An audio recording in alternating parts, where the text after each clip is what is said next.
ran up a check, I might do it again. Enemies close, have me thinking they're friends. 10 toes down, I'll be free until the end. Crib outside the city, I don't feel safe in my hands. Took so many years, I'm just waiting for the wins. I'm in debt to no one but the one who took my sins. I do it for real, there's no reason to pretend. If I do it once, I do it again. Add it up, bankroll, euro, peso, add it up, I'm just doing me, everything is on me, no matter what. Add it up, bankroll, euro, peso, add it up, I'm just doing me, everything is on me, no matter what. Add it up, told her if it's all me, everything is on me, gon' back it up. Matter what, told you I'ma do me, why you hating on me, it's not adding up. I do roll like a Mack truck, country heart, I might cop a farm and go act up. Lot of scars, I was cold-hearted, now I'm backed up. Keep it real, I do this once a month, I don't rap much. I just take the money and go stack up. Hello, beautiful people. This is Marie coming to your hearing, and I have my two special, beautiful guests tonight. But before I introduce them, I would like to give a shout out to Mr. Hall, who allow us to come on and just share our stories and give us this safe space without any judgment. And I would like to thank AB for coming up with Incarceration to Incorporate, and my co-host in his absence, Mr. Julius Campbell. So I want to introduce the fabulous Miss Dina and Miss Lisa Gus. How are you ladies doing tonight? Hey Marie, we're great. Hey girl.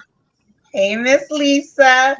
So tonight we're going to be talking about changing the narrative. What is it about changing the narrative for returning citizens? They say that the word recidivism, that a person who has been incarcerated within the 3 years, they will go back to prison. But I'm here to say that is not the case. Given Dina, OAA, Alabama, and Miss Lisa Gus, I'm going to allow them to share their own stories and to tell their own testimonies. But for me, Marie, I know that I was incarcerated 18 years ago. So if they say recidivism within the first 3 years, you will be returned back to prison. No, ma'am, that is not the case for us. We are very successful. Successful how? Entrepreneurship. We are successful in marriage. We're successful. And look at Miss Lisa. She was once, I'm going to let her tell her own story, but she is a phenomenal woman. So Miss Lisa, take it away. Give me your name and your, what is your affiliation to incarceration? Well, hi, I'm Lisa Gus, and my affiliation was incarceration is well, I was in prison with a 99-year sentence, and I did 25 years. And I got out in 2009, and it's 2023. I've been home 13 years. And I believe that those 13 years, because I changed my people, places, and things. I like that. I cannot do the same thing I used to do when I first walked in that back gate. And when I left out the back gate, I was changed. And so I had to put that incorporation out here. So what I did was I got with people who was going so well that I didn't know how to go, so I could be something different. I love that. So what I did was I was in Texas for a year with my mentor. She was telling me to do things that it didn't fit right with me because she didn't know the dark side. She only knew the light side. But see, the dark had came to the light, and I had already been to the dark side, so I knew not to mess with the pyramid game and all that. So what I did was I couldn't get no job. Nobody would hire me. And so I went to school, and then I went back to Birmingham to see my son graduate from associate's degree. And when I came back, I had braids in my hair. I was totally different, and she just really felt some type of way. And what I feel that she felt because of who I am as a Black woman. She was a Caucasian woman, and she just didn't know how to handle that. She only handled that when I was in prison. She come to visit me. So I went back again, and my son was getting his bachelor's degree. Mm-hmm. And when I came back, she just felt like she said that I wasn't, she didn't understand who I was, and the things that I was doing wasn't right. So she told me, she gave me a certain time to leave, and then I was out on the street homeless. So 25 years in prison. Now I have a car, which, they gave me a car, not them, but the church gave me a car. And So she told me a certain day to get out, and I got out. And so I'm in my car homeless, and I went to the church and told the church what was going on. So they put me up in a mansion, and I'm not like. And when I say a mansion, I was up in a mansion. You know, the queen has to have her mansion, so they put me up in a mansion, and I was going to school. And the lady wanted to charge me, and I told her I didn't have a job. She said only thing she wanted me to do is be focused on school. But next thing I know, my parole officer sent me back to Alabama, Birmingham, Alabama. I got to Birmingham, Alabama, and my no one would help me because they said I had been out for a year. But Wow. the guy from Texas got with Deborah Daniels on OAA and told her about me. She came and picked me up, and I've been with OAA since. Very good. I was really Very good. nervous, and I went through a lot. You know, that transition from prison to there to here, and they Right. were talking my language, and I could understand them, and I felt safe where I was with them. So I did Right. job and working at Taco Bell, and I was consistent, and I was just being who I am in my everyday life with people. I went to church, I went to NAAA, I went to sections that were going to help and strengthen me. There was a new place for me. I just did what I had to do. Lisa, okay, I want you to hold your story right there for a second for me, right? And I want Dina to have a chance to come in and introduce herself and just tell me a little bit how she's affiliation, her affiliation with Incarceration, and then we're gonna come right back to you, Miss Lisa, because I know you have. I love your service. What I want to know after I come back to you is, I want. It threw me when you said the lady didn't understand you. The your mentor, the one that. Yeah, when I come back to can you explain that to the people, because I just don't understand why she didn't understand you. But Dina, can you please tell me your name and your affiliation to Incarceration, ma'am? Hey, I'm Dina Dickerson. My affiliation to Incarceration is that in 2002 I was sentenced to 114 years for a nonviolent offense, where I went in one person and I tell people I came out another. They say, well, you got a borderline personality disorder, and that's not the case. I truly wasn't the woman that went into the prison that came out of it. Right. Okay, seem like we're gonna have. Do we have to take a break, Miss Hall? I hear. Oh, anyway, just avoid it. Go ahead, Dina. You can talk. Okay. So, going in and the narrative started playing then, because I think you were saying the topic was going to be on changing the narrative. Let's discuss the narrative. Let's discuss the one that's been playing and the one that we've come to believe ourselves after hearing that song for so long. One was we wasn't anything, we were being mistreated and all of that. And so during that 10 years of incarceration, the only thing that I knew is that I didn't want to be the lady that went in the back gate to come out of it, right? And so even after being demonized and being treated, as a different segment of the population, even when people would come inside, we're being conditioned psychologically. They would tell us to turn to the wall because people from the free world was coming in. And so I was taking all of that in, unbeknown to me.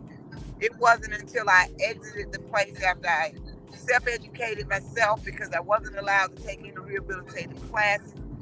Their reasoning was because I had did enough time. I had a long time to do. So I had enough time to take classes. It just wouldn't be right now, in short, to paraphrase what they had said.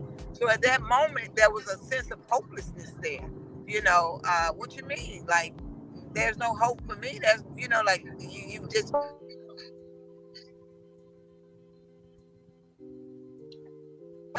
know something is wrong, but you don't know what it is. So with that being said,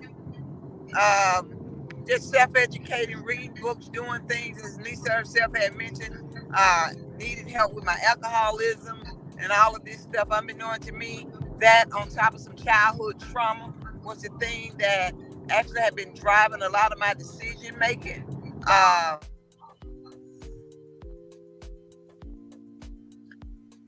Dina is tuning in and out. Well, Miss Lisa, I want to ask you. Even the statistics on You know, how long it would be before we go back. I can remember the same statistic as it related to my alcoholism when I was inside of a treatment class. Mhm. That they say that 2 out of 3 of us would relapse, and I said no, it won't be me, you know. And I felt the same way about incarceration, right, and being Yeah. reincarcerated. And so that's one of our quests. That's one of the things that we really build upon here at OAA, is how easy that we can help each other and reduce the recidivism rate, because that's what people go on. That's what they've come to believe. We know that we may have done some of the stuff that people have said that we did in order to get what we had gotten. However, that's not who we are. It's just something that we did. And so at any given moment, we can change that. But we only change that in our belief within ourselves, as well as our action going forth. And what we do is we try to spread that love as deep as we can, as often as we can, to as many as we can. Exactly. So, Miss Lisa. Hi, Yes, Miss ma'am. Lisa. Can you please answer that question for me? Like when you said that she treated you different from when you was in prison than when you came home, like she couldn't handle the Lisa you was when you came out of prison? Yes, one of the things she said when I was in prison, the only thing she really felt fun about it, because I was so strong-willed. You know, I had a strong mind. I was confident. I was who I was, and she was afraid that she would say something that I would not agree, which did happen. And what she did was, it was a spiritual thing that had went on, and she said that because I didn't adhere to what they wanted me to do, I wouldn't do it. And that's why I said she didn't know me in that way, because she said that I wasn't the woman that she thought I was spiritually. But what it was an excuse to let me go based on I would not do what they want me to do spiritually. Wow. Yeah. That is something else. Yes, that's what it was. And then when it all boiled down, that I did get out, and I stayed in contact, and we still in contact today, because I knew that she didn't know what she was saying and what she was up against with the woman that she was up against with for spiritually. But like I said right today, that I'm gonna try to take a trip to go see her and her husband and continue, because me getting put out wasn't a bad thing. Me getting put out was a good thing. It was a beginning of a good thing for me to move into the thing that I need to move in, because I wasn't growing there. So, Miss Lisa, because you were once on drugs, I would like to ask you a question, and it's concerning my daughter. She is I have a daughter. She is 26. And like I told you before, my daughter, for people to think that people just do drugs, my daughter she's educated. She has a degree in behavior analysis. She even helped me through college. And one night she went to a party with her cousin, and I guess he introduced her to pills. And then from pills, she started she's doing something else, because her hair and everything has come out. And so I have never been on drugs. So I want to know, and I have tried to take her to facilities where to assist to get her to help. But because she is an adult, this is what they said, because she is an adult, there's nothing I can do. One night I locked her in my car. I'm going to tell you this. I locked her in my car, and she called the police on me. And so when the police came, he told me, he said, I understand that you are her mother, but she is an adult. And if I was to do it again, he would arrest me. And so I told him, I said, well, say if she go out and something happens, she take the wrong drug, because fentanyl, what is that drug they're putting? Fentanyl. And so she get a hold to the wrong. I say to my daughter, she dies. And he said, well, I hope it don't come to that, man. But he said, at this point, you cannot do that. I want to take her to the hospital to get her help. But because she is an adult again, he said there's nothing he could do, and there's nothing I can do at that point. So what suggestion would you give mothers, not just me, because I know it's other mothers out there that is crying for their adult children that needs the help? What word of encouragement would you give them? First of all, You got to pray because it's beyond your power. You need a power greater than yourself to help you. You see what I'm That saying? is Because true. see, you're turning down as an adult, showing you that you don't have power. It's showing that you have no control over this situation. So when I don't have control, I relinquish my control to a God of my understanding, which is my high power. And what I said to him, I asked God to help me and put people in my life so I can help her and to change her heart, to change her mindset, because that's what's gonna have to change for her not to do drugs. It's got to be her decision, not your decision. Right. You see what I'm saying? And you as a mother, you feeling the right thing. You feel it and you want the best for her, but you got to realize she is an adult. Adult makes their own decision, not mama making the decision for the adult. And that's a hard pill to swallow because you have not released her. You trying to keep her based on what you done heard, and you're not trusting in the power greater than yourself to save her. Right. You see what I'm saying? So, only thing I'm saying is you got to constantly keep praying, because not only did that happen to me, it happened to me as a parent. But what I did was I loved him in spite of the pain that I went through with him. Because if she's continued being in your house and she continued doing drugs, it's going to get worse. It's not going to get better. Don't let the lie tell you that, because drugs make you do things. Only way it get better, she said, Mama, I'm ready to get some help. I turned myself in. I run the doorbell because I knew if I stayed out there on the street, I would have died. I was ready for change.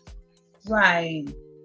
You see what I'm saying? So I just want to encourage them. You can take them to the hospital. You can take them to the rehab. They got to be the one that want that help. They got to open themselves up to receive the help. Right. You see what I'm saying? But you can lock her up. You can keep her in the house. You know, that it's not going to hold her. You know, because I'm telling you, it's only make your brains to think of ways to get out the house, think of ways to use you, think of ways to keep on using, because that's where I was. I lied, I cheat, I stole. I lied, I cheat, I stole. I didn't used to steal. I was a good girl. But when I put that substance in me, it made me to be something else. And the craving that I need for more caused me to do things that I would have never done. So I can feed the habit that I had happened in, that it's took over my life. And not only I realized it wasn't me just using the drugs, it was the trauma that was inside me. That's right. The stuff that I was suffering with that caused me to use drugs. Once I put it in, it deactivates something inside me was already there. So when I got out drugs, I had to go back in and to deal with those issues and those traumas so that I won't go back to using the drugs again. So I like that. That's no problem with me because I don't have them same issues. But that's got to be the choice of her to want it done. Just realize ain't nothing you have done. Right. It's just going on with her. Because you know, like you said, Miss Lisa, I understand you saying like, she have to have the mind to want to do it. And like, I know I probably get on her nerves a whole lot because I taught her like repeatedly, like repetition. I'd be like, when you going to shake yourself? Like, when are you going to come out of this? I say, I know, like Miss Lisa, you know what she do, what I find her doing? Like, she'll be on the porch and she'll be listening to gospel. And I ask her, I call her Mumu. I say, Mumu, did you ever think that you would be in this point in your life? And she say, no, ma'am. She said, Mom, I never thought I would be here in my life. And the truth of it is, a lot of people don't understand, and I'm going to interject here, Marie, if it's okay.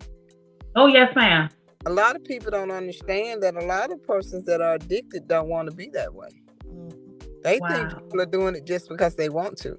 But Miss Lisa had said that, and I thought about the root cause of our alcoholism, of our addiction, that thing that drove us, you know, and us not even understanding it either. But there was something that was activated once we put in. That's what made us different than anybody else that's drinking or that's smoking marijuana or whatever their choices are, right? That does recreationally, right? Because drugs isn't a bad thing as long as you don't do what we did, right? Because there are people that's snorting cocaine, that's popping pills, that's drinking, that's eating brownies and gummies and go out to Colorado and do things and come back in like a girl's trip out, like nothing has happened, and gone with their lives and their careers. And That's merge true. right back in their families and households like nothing has never happened. But unfortunately, That's we true. weren't those people. However, we were punished for it, you know, and she has no earthly idea of how to shake it. And what it sounds Right. like to her, especially if she's induced, and especially if that pain is happening, what it sounds like to her is that you're criticizing her. And it Wow. reinforces whatever the things are that's in her head already. It only, Wow. and her defense mechanism is to reject you, right? Even though you love her. But it's like she can't draw to you as much as she wants because it doesn't sound that way. Because she's already beating herself up anyway. You said, would you have ever thought that your life would be this way? No one thinks that they wake up one morning and say, you know what, I think I'm just tear my life up. And I'm going to hurt everybody Right. I care about and all of this. But there's a lot of shame that comes with that and everything. But most importantly, there's a lot of pain.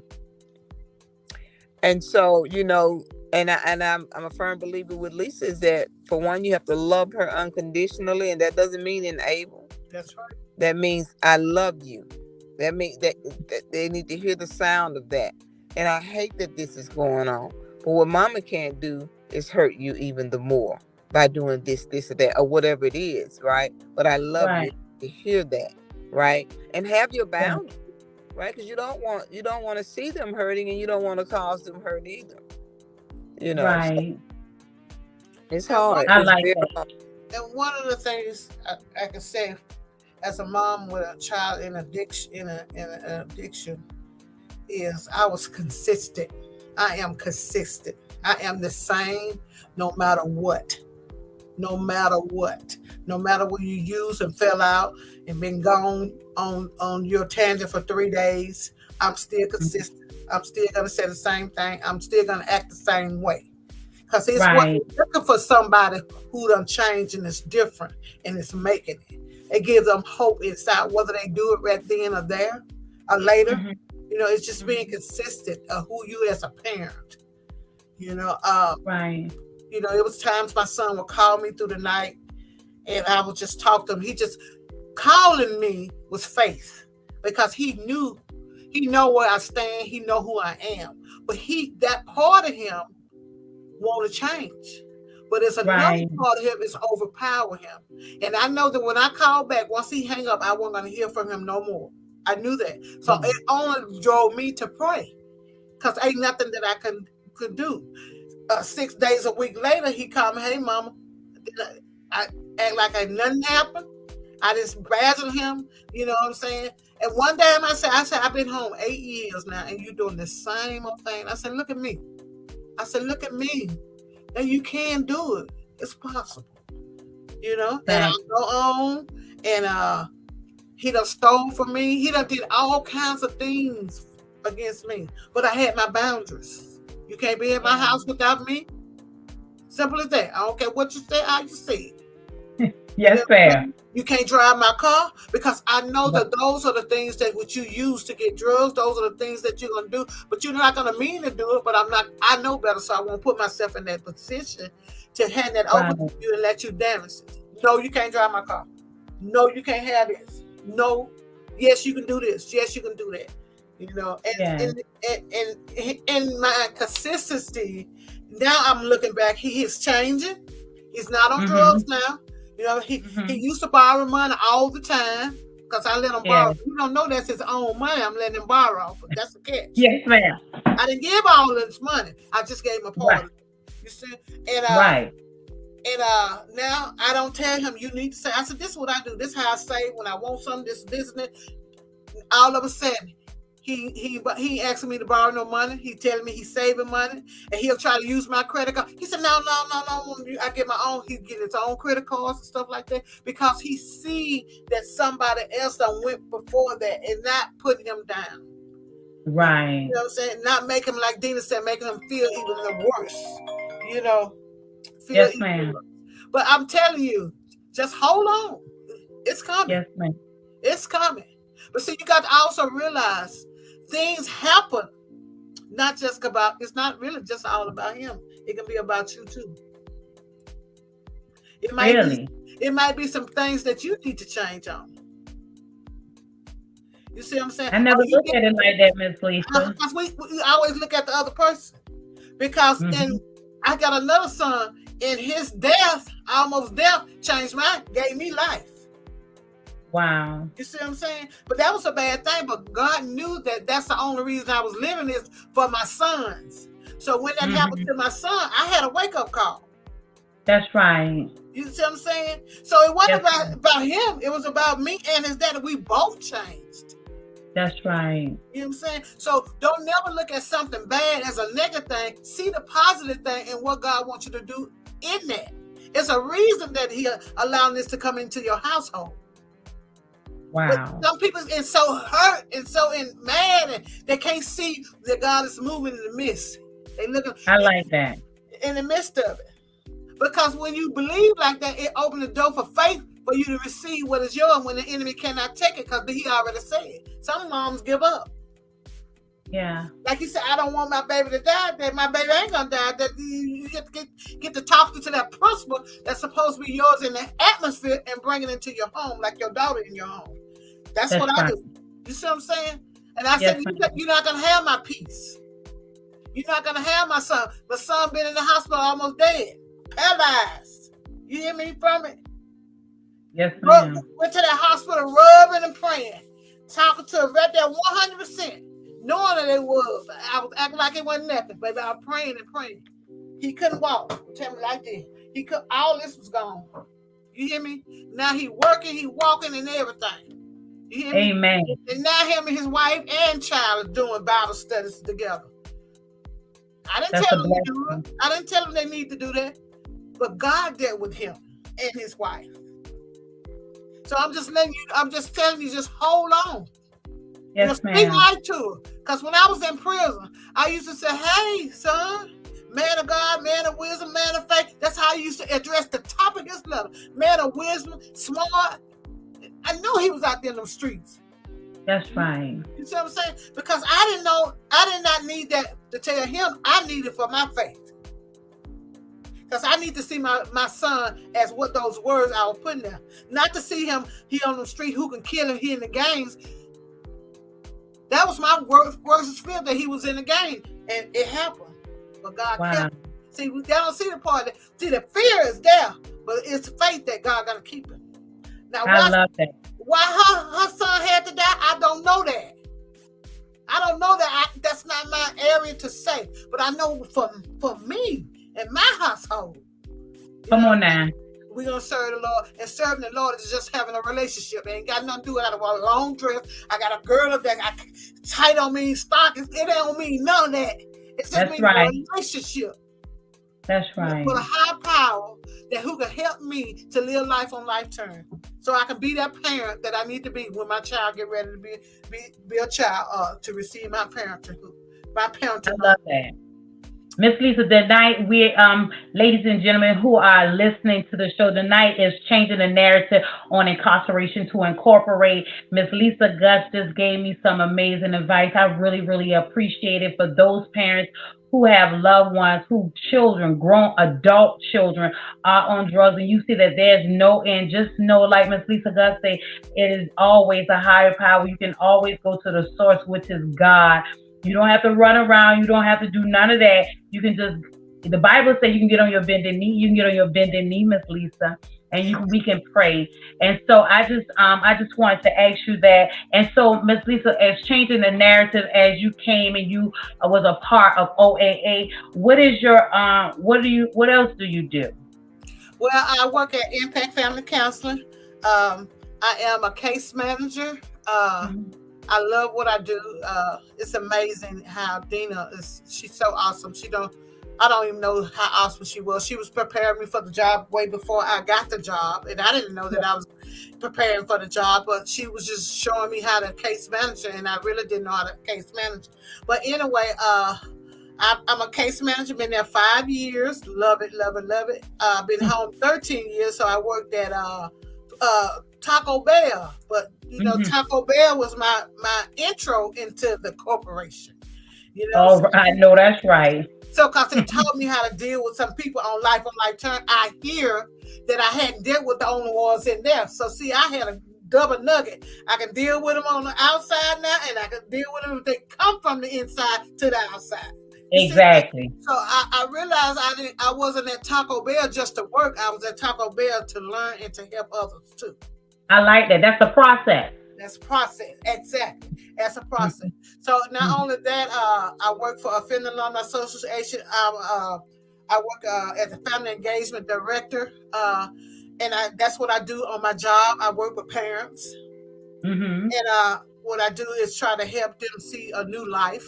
Like a new life gave to me through OAA, gave me a second chance. And also, I've been ordained as a pastor. And not only ordained as a pastor, see, little did I know I was a pastor from the beginning. It ain't had nothing to do with me coming out here and getting ordained. I was ordained in prison. Amen. Because I had to change. I had to change in prison.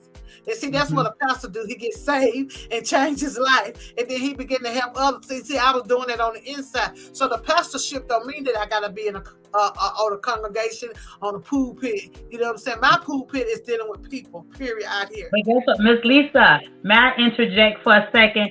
I like what you said. It reminded me of Joseph when his brothers then put him in the pit. But he had to go down in the pit, Miss Lisa, because he had to get to Pharaoh's house, because God knew that there was going to be a famine in the land, right?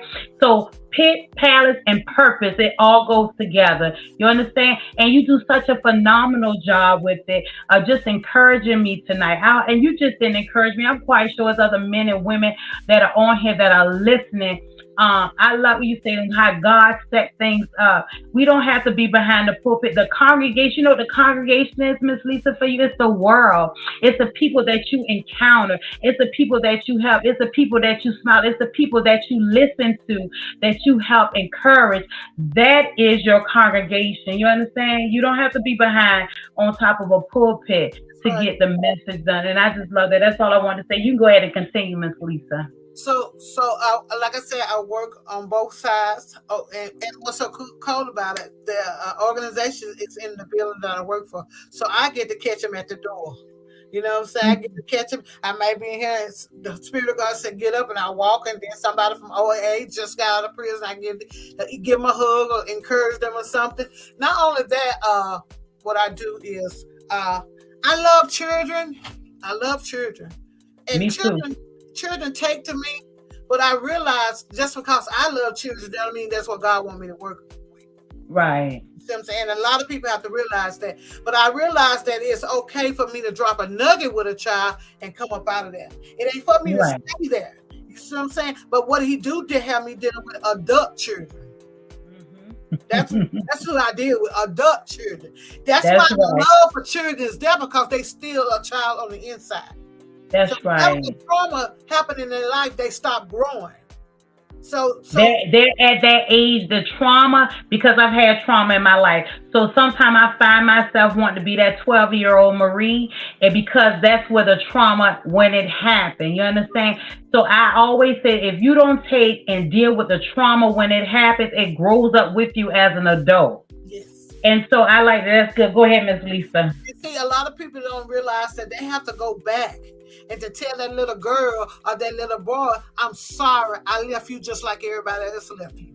I forgot about you too, because that's an important part, because you got to apologize. You got to tell that little girl or boy, you're sorry, because it needs you to validate for it to grow into the man or woman that it needs to. So once that person hears they're sorry, and once that person receives that, they are open for the change. Yes. You see what I'm saying? That's when the change can come, and they can set it in them. And then you see that child, that boy or girl, growing from the inside out. And then you want to know why that person's so strong, and how come that person this, and how come? Because what it did, it illuminate from the in to the out. Yeah. That's what we were created to be. God didn't come down as a person to me. He came from the inside of me to the outside of me. Because he said he had to be born again. So I had to receive him and then allow the knowledge from others and word and music and people, places, and things that are going where I'm going to illuminate what's already been in there, and then I begin to grow. That's right. For growing, I have to deal with what's come up, because when that little girl or that little boy got hurt, it still have to deal with the people that hurt them. That's right. You have to go in there front of their face. You still have to say, "You hurt me, and I did this because of that." You have to be honest with yourself. Right. I started being mean to my mom. Why, Lisa, you was mean to your mom? Because I heard my mom told my dad to get out and never to come back, because you took something away that was mine and I love. But she didn't take it away. What she was doing was she was being wise, but I didn't know that as a little girl. So I had to go back and deal with that. That's right. You know what I'm saying? And another example, when my dad had left and went with the woman, I heard my sister and their brother and them say, he handpicked, she don't want him talking to us, she don't want him calling her. So I grew hate in my heart for this woman. Right. You see what I'm saying? Based on what my sister and them was saying. Right. I didn't know to feel like that. I only felt like that based on what they said. So when it was time for me to encounter this woman, I couldn't even pray, because I had hate in my heart for her. I couldn't call her my sister in Christ because I had hate in my heart. So I had to deal with that. So I ended up crying and calling out, "Lord, forgive me for having this." And once I did do that, I was able to call her my sister in Christ. Very but I couldn't do that. See, I had to go back and deal with that. And a lot of people have not dealt with that, so it's still a small. You look big, you look fine, you sexy, you look good, you put on some clothes, you look tight. That's my grandson, you dope. You know what I'm saying? But really on the inside, you tore her from the floor. Exactly. And I like that, Miss Lisa. So I want to speak to the young men and the women. Again, this is about changing the narrative. So it starts with you got to deal with the inside. It's not about the outside. What's in the inside is going to come out, because the Bible said what's in the heart of man, it comes out, right? So you have to take and deal with what's on the inside of you. Those that are sitting in incarceration right now, those that is in the prison system. This is a women's month. March is for the women, but I understand that there are men and many men that are incarcerated. I'm speaking to you also. You have to take and heal yourself. We got to change the narrative. It starts in the mind also, how you think about yourself. We can put up a front and say, "Oh, I'm how they say, I'm Gucci." They use their words. I'm Gucci, I'm cool, ain't nothing wrong with me. But when you get in the dark by yourself, what is going on with you. So it's about changing the narrative, changing your mind, changing the way you think about yourself. And let's heal that little boy, that little girl that is inside of us. Ms. Lisa, go ahead and finish. Now, you said something. I'm Gucci. See, I hated the woman I became. Yeah. See, I was a little girl, and I became something that I hated. So if you hate something, you're not going to take care of good. You're going to dress it on the outside to look and appear to people. But in the inside, you got low self-esteem, you fear rejection, fear of man, fear of abandonment. I got all this stuff going on. So you don't value yourself. So that's it. In your life, you'll let a man do what he do, whether man or woman, these days, whatever your preference. No judgment here. You see what I'm saying? Right. And you allow things to happen to you that you shouldn't allow to happen. You let people step on you and treat you any kind of way. But once you learn who you are and whom you are, you won't let that happen. You value yourself. You know what I'm saying? I'm talking about values. Now today I value myself. No anybody and anything can come in my life. I can see it now because I'm able to see, because I value myself. So when you come with some values messed up, man, I'm going on front you head on. So ain't no sense us wasting no time with each other. I'm grown now. I done grown up. I'm that adult now. I'm saying, hey, if you can't bring this to the table, you might as well go eat at somebody else's table, because ain't no food for you here. This food too rich for you to eat over here. You have to be honest with them. It's time for break. Oh, that's Dina. No, that's Dina coming back in.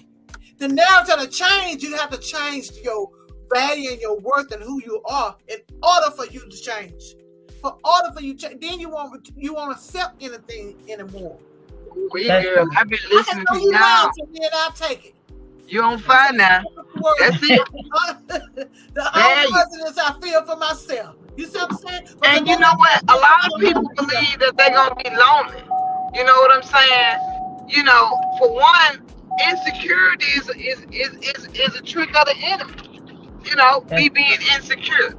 You see what I'm saying? Mm-hmm. It keeps me farther and farther away from who I am and who I was created to be and what I was created to do. And it's based on, I'm judging myself based on what others may be saying or what I may think they're feeling or perceive them as feeling.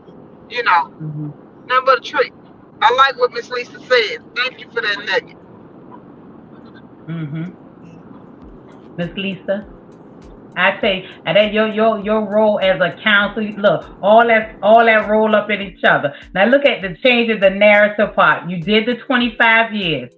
See, that was preparation. You know who you remind me of, Miss Lisa? You remind me of Queen Esther. And you talk about her.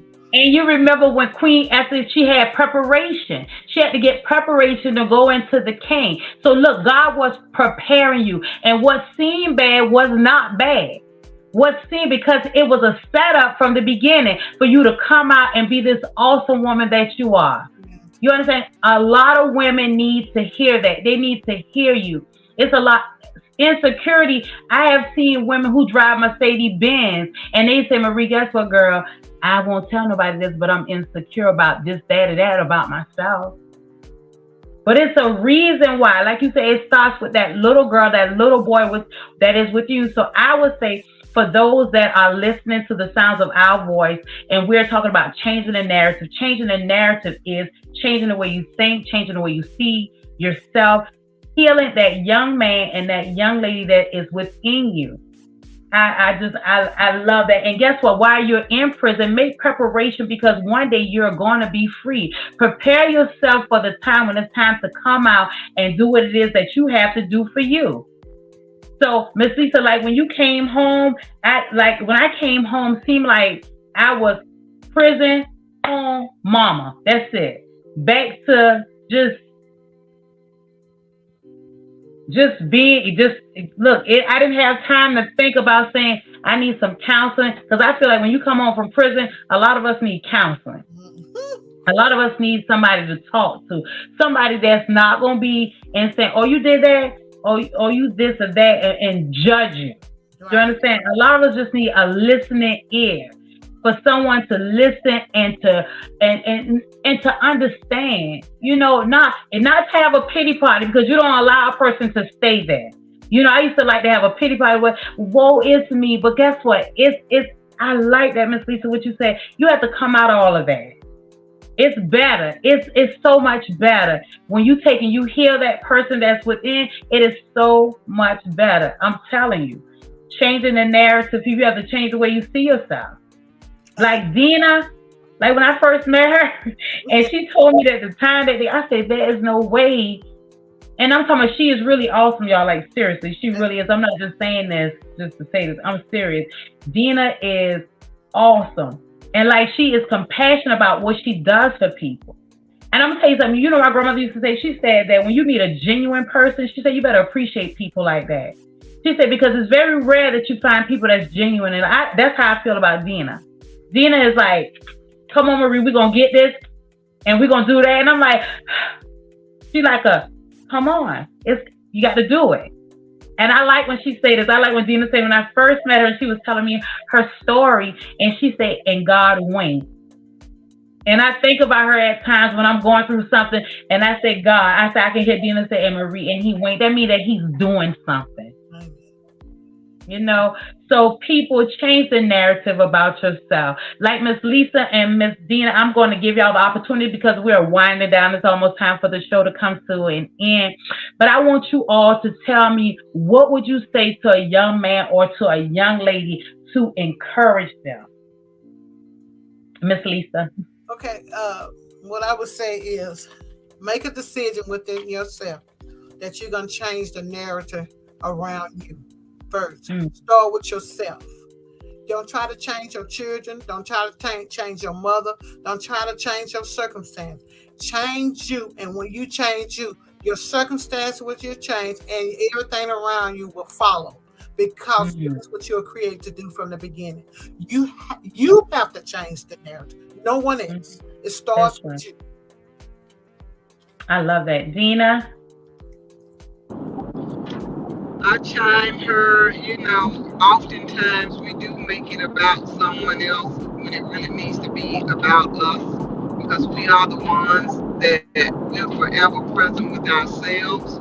I Mhm. think being incarcerated showed us the things that we can control and the things that we cannot. And oftentimes in my journey forward, if I want to take off my top layer of my shirt to show my Supergirl up under the bottom of it, God has had to whisper to me that these people were okay when you were gone, regardless of what they were going through, because everyone has their go through. And I've learned through my own go through is that I didn't stay there. My go through was for me to get to. But the biggest thing that I had to go through was self. All of those lies I had told myself, all of those things that I had come to believe, all of those false narratives that continued to play, those things that plagued me, those things that made me feel inadequate, all of these things. But once I found out who I was, and a lady told me that, she said, before the end of this weekend, you would know, because that was just a question. From the start of my process, it was like, who am I? I don't know where that question came from, but just sitting still and meditating. And they said, well, what's the first thing on your mind? I said, well, just want to know who am I? Like out of nowhere, you know. And I think that was the thing in the quest that I was on. And I ended up finding out who I was. And I was someone that was wonderfully and fearfully made, that I was created in an image and in a design uniquely, just me. And I had to fall in love with that person, with everything about me. And I fell in love with the fact that something had thought enough of me to make me exactly who I was. And if that thing had approved of me, then nothing else really mattered. And then I quest at that point, what was I made for? And yes, people, and I look back over my life, a lot of the things that I had done, and a lot of the benefits that so many other people had reaped from my labor, whether it was good or bad. And the thing was, what are you going to get? Because the truth of the matter is, you're going to be okay, but you want to be okay for somebody else.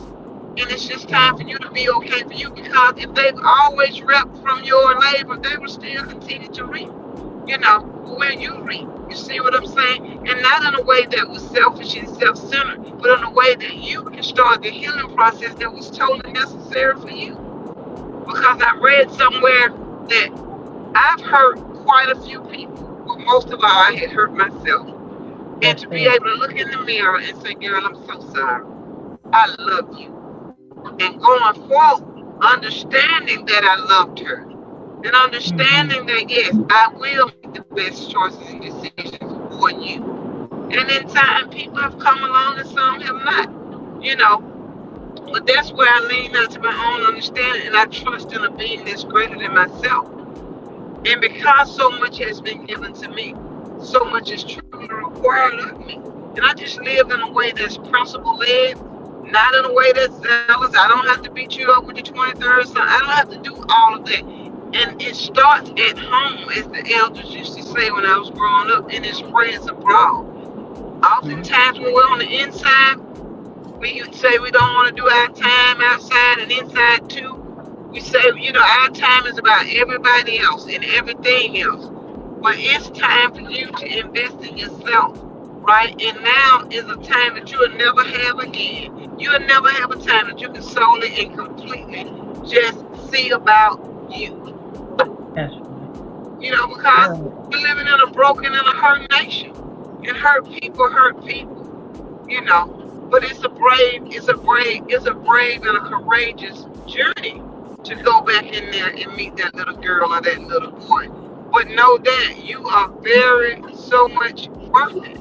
You are worth going in there and taking care of that person. I love you that. are. And so, that's just what I would leave them. And know that freedom is waiting on you. It is. Right? It really but is.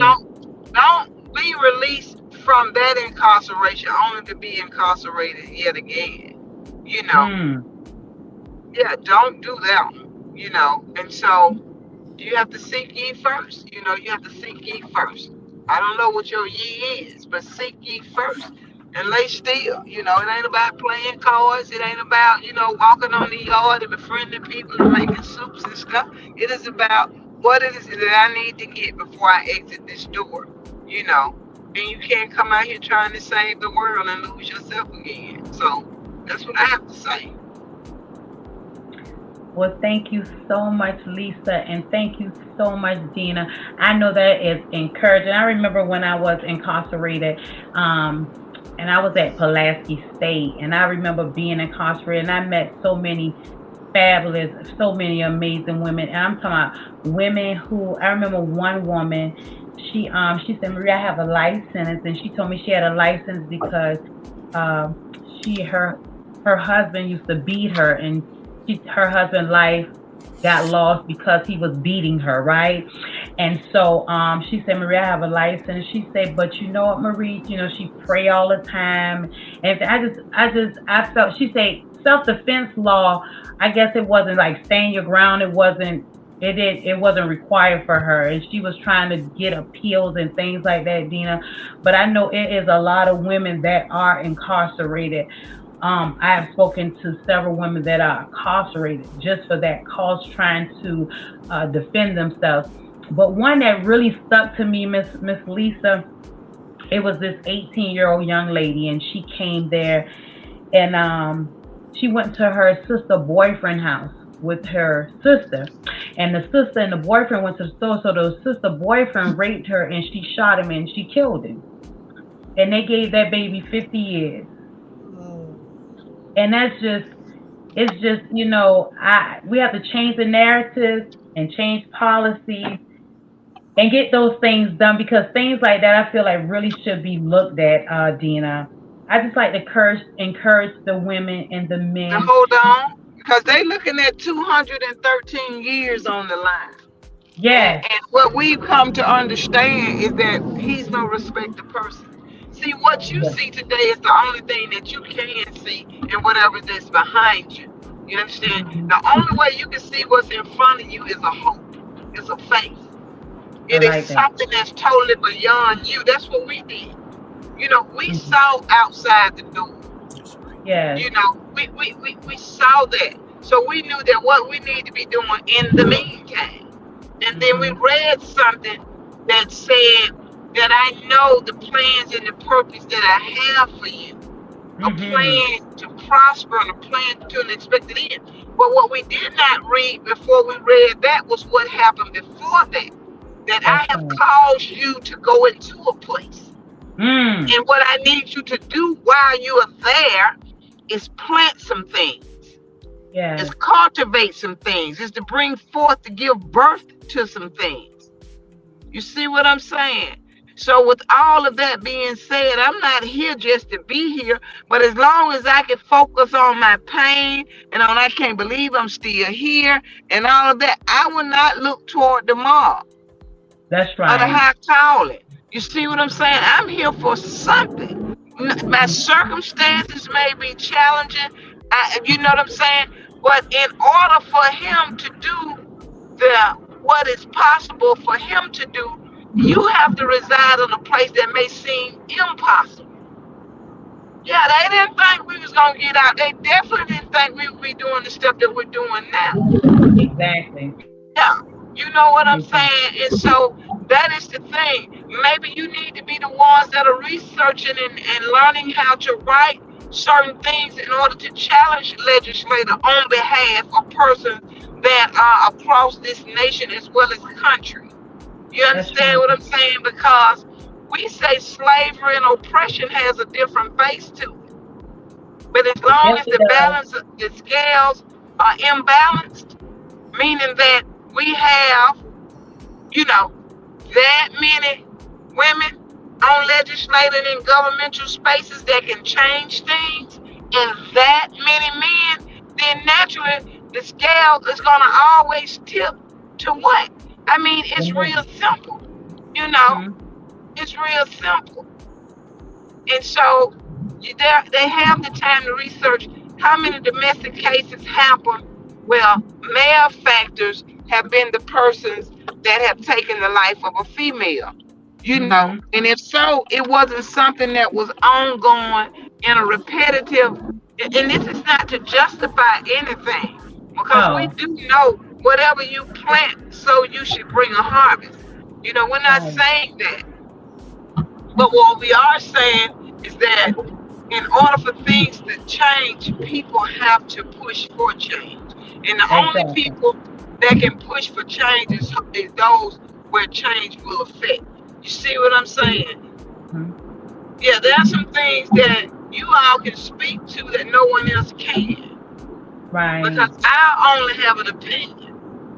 Yeah, we Right. have an opinion about how a woman can stay in a marriage for the sake of her children, if nothing else, and That's how she right. can stay in a marriage for the sake of her belief system, because Mm-hmm. she believes that you shouldn't get a divorce.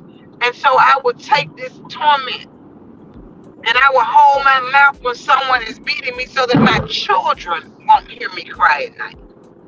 Right. That I've taken it so long that I've taught myself how not to cry. Right. Right.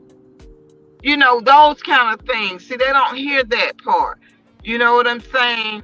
And that at the end of the day, the only rationale that can come forth with the pain that I have experienced is to end. This is going to be two things: either end my own life, you know, or whatever. So you just don't know what actually guides or drives a person's decision making, you know. Right. So we will go to do something as harsh as that. You know, now it's domestic violence until something happens and then someone has lost their life, you know. Right. So we and this is something that's been a topic, you know, but we're gonna have to move it from just being a topic of conversation and actually being something, you know. And actually doing But something if we about don't it. stand for it, we're gonna fall for it. If we're gonna fall for the things that has happened to us and against us, you know, and that's just, and it's a controversial conversation. You know, no one wants to talk about things that you know moves us in a way. You know, we want to act like it's not happening, or keep it quiet, or you Or know, keep it let it hush just be hush. some, yeah, keep it on the marquee. You know, and Mm-hmm. that's not fair. It's not fair. Um, Well, but Well, we you know. ladies, is the show is we got like 2 minutes. So you want to say something, Miss Lisa, no, before we I was looking at our time. okay, we got 2 minutes, and I'm about to go ahead. This is Marie, and I thank you, Miss Lisa, and I thank you, Miss Dina, for coming on the show tonight, talking about changing the narrative. I want you all to have an amazing night. Do whatever it is that makes you happy, as long as you're not hurting anyone, and for God's sake, do not hurt yourself. Thank y'all so much, ladies. Until next time, All bye. right. All Thank right. you. All right, bye, y'all.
I like that.